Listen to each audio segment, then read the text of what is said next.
அஸ்ஸலாமு அலைக்கும். Hi friends, எல்லோரும் எப்படி இருக்கீங்க? நல்லா இருக்கீங்களா? நேற்று இஃப்தாருக்கு எங்கள் வீட்டில் ஹைதராபாத்தில் செய்வாங்க இந்த மாதிரி ஒரு டிஷ்ஷு. ரொம்ப ரொம்ப சூப்பராக அருமையான டேஸ்ட்டில் இருக்கும். ப்ரெட்டு வச்சு தான் டெசர்ட் பண்ண போகிறோம். ரொம்ப அருமையாக இருக்கும். இந்த ஈது பெருநாளுக்கு நீங்கள் இந்த மாதிரி டிஷ் செஞ்சு பாருங்கள். ரொம்ப ரொம்ப சூப்பர் டேஸ்ட்டாக இருக்கும். குழந்தைங்க நல்லா விரும்பி சாப்பிடுவாங்க. வாங்க எப்படி செய்யலாம் பார்த்துடலாம்.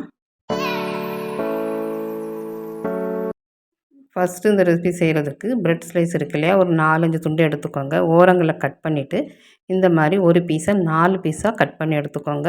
நான் ஸ்கொயர் ஷேப்பில் கட் பண்ணி எடுத்திருக்கேன்.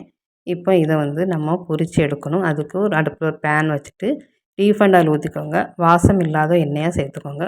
கொஞ்சம் வாசத்துக்காக நான் நெய் சேர்த்துருக்கேன். சில பேர் நெய்யிலேயே பொரித்து எடுப்பாங்க. நான் கொஞ்சம் ரெண்டும் சேர்த்து தான் பொரித்து எடுத்துக்க போகிறேன்.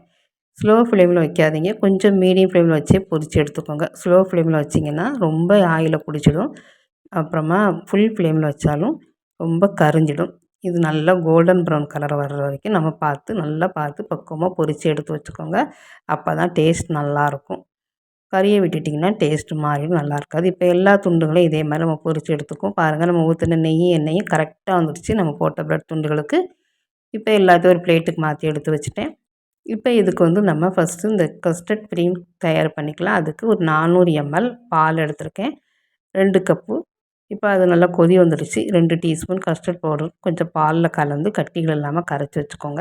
இப்போ இதையும் சேர்த்துட்டு நல்லா கலந்துட்டுக்கிட்டே இருங்க. ஒரு 2 நிமிஷத்துக்கு நல்லா திக்காயிரும். அப்புறமா இதுக்கு தேவையான நம்ம சுகர் சேர்த்துக்குவோம். ஒரு 1/2 கப் சுகர் சேர்த்துருக்கேன். சுகர் சேர்த்துக்கோங்க. அப்போ தான் நல்லா டேஸ்ட்டாக இருக்கும். 1/2 கப் சேர்த்துக்கோங்க. தாராளமாக நல்லாயிருக்கும். இப்போ சேர்த்துட்டு அதுவும் கரையட்டும். கரைஞ்சதுக்கப்புறமா இதில் கொஞ்சம் நான் பாதாம், முந்திரி, பிஸ்தா கட் பண்ணி வச்சுருக்கேன். அதுவும் போட்டு வச்சிங்கன்னா ரொம்ப டேஸ்ட்டாக இருக்கும். வாயில் கடிபடும். நல்லா நம்ம சாப்பிடும்போது ரொம்ப ரொம்ப சூப்பரான டேஸ்ட்டாக இருக்கும். அதுக்காக சேர்த்துருக்கேன். இது ஆப்ஷனல் தான். சேர்த்துட்டு செஞ்சால் தான் ரொம்ப நல்லாயிருக்கும். அவங்க அப்படி தான் செய்வாங்க. நான் அதே மாதிரி செஞ்சுருக்கேன். இப்போ இது நல்லா ஆற வைக்கணும். அப்படியே விட்டுறாதீங்க. கரண்டி வச்சு கலந்துக்கிட்டே இருங்க. அது நல்லா ரூம் டெம்பரேச்சர் வர்ற வரைக்கும் கலந்துக்கிட்டே இருங்க. அப்போ தான் கட்டிகளாகாமல் ஃபார்ம் ஆகாமல் இருக்கும். இல்லைன்னா ஒரு மாதிரி கெட்டியான ஆடை மாதிரி ஃபார்ம் ஆகிடும். அப்புறம் சாப்பிடும்போது நல்லா இருக்காது. இப்படி கலந்து விட்டுக்கிட்டே இருந்தீங்கன்னா அது நல்லா ஆறுற வரைக்கும் கட்டிகளாகாமல் சூப்பராக இதே மாதிரி க்ரீம் டெக்ஸ்சரில் இருக்கும். இப்போ நம்ம கொஞ்சம் பாதாம், முந்திரி எல்லாமே நான் சின்னதாக தூள் பண்ணி வச்சுக்கிட்டேன். இப்போ நம்ம எந்த பாத்திரத்தில் வைக்க போகிறோமோ அந்த பாத்திரத்தில் இந்த மாதிரி அசம்பிள் பண்ணிவிடுங்க. இது வந்து ரொம்ப கரெக்டான அந்த மாதிரிலாம் அடுக்கணும் அப்படின்லாம் அவசியம் கிடையாது. நம்ம எப்படி வருதோ அப்படி வச்சு விட்ருவோம். இப்போ இதுக்கு மேலே நம்ம அந்த கஸ்டர்ட் க்ரீம் இருக்கு இல்லையா, அதையும் ஊற்றிக்கலாம். இப்படி ஒவ்வொரு பேட்சாக வச்சுட்டு இந்த மாதிரி ஊற்றிட்டிங்கன்னா சூப்பராக அந்த ப்ரெட்டு அதுலேயே அப்படியே ஊறி போய் சாப்பிட அவ்வளோ டேஸ்ட்டாக இருக்கும். ஐஸ்கிரீமில் குலாப் ஜாமுன் செய்து சாப்பிட்டா எப்படி இருக்குமோ அந்த மாதிரி டேஸ்ட்டில் இருக்கும். ரொம்ப ரொம்ப பார்க்கும்போதே டெம்ப்டிங்காக இருக்குது. நான் நோன்பு அதனால் சாப்பிட்டு பார்க்க முடியல. ஆனால் இஃப்தாருக்கு அப்புறம் சாப்பிட்டு பார்த்தேன். அவ்வளோ டேஸ்ட்டாக ரொம்ப ரொம்ப சூப்பராக இருந்துச்சு. கண்டிப்பாக பெருநாளைக்கு இந்த மாதிரி ட்ரை பண்ணி பாருங்கள். ரொம்ப ரொம்ப குழந்தைங்க விரும்பி சாப்பிடுவாங்க. இப்போ இந்த 2வது நம்ம அடுக்கி வச்சோம். இப்போ இதையும் சேர்த்துட்டோம். இதே மாதிரி இருக்க ப்ரெட் எல்லாத்தையுமே சேர்த்துட்டு இதே மாதிரி அந்த க்ரீம் மேலே ஊற்றி விட்டுருங்க.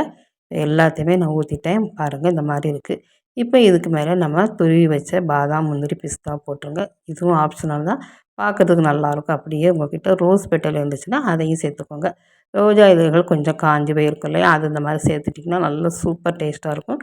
அவங்க இந்த மாதிரி தான் டெக்கரேட் பண்ணுவாங்க. பார்க்குறதுக்கு அவ்வளோ ஒரு டேஸ்ட்டாக சூப்பராக பார்க்கும்போதே தெரியுதுல்ல யம்மியாக. ரொம்ப ரொம்ப சூப்பராக இருக்கும். கண்டிப்பாக ட்ரை பண்ணி பாருங்கள். நான் சாப்பிட்டு பார்த்து தான் சொல்கிறேன். ரொம்ப ரொம்ப அருமையாக இருந்துச்சு.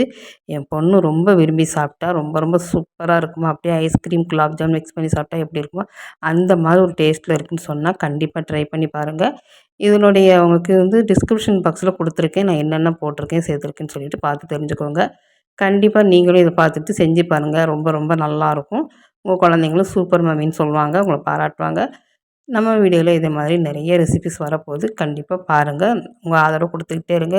நம்மளோட வீடியோ லைக் பண்ணுங்கள், ஷேர் பண்ணுங்கள், சப்ஸ்கிரைப் பண்ணுங்கள், கமெண்ட் பண்ணுங்கள். தொடர்ந்து ஆதரவு கொடுத்துக்கிட்டே இருங்க. நமக்கு இன்ஸ்டாகிராம்லேயும் ஃபேஸ்புக்லேயும் பேஜ் இருக்குது. அங்கேயும் போய் பாருங்கள். அதுலேயும் ஒரு லைக் கொடுத்துருங்க.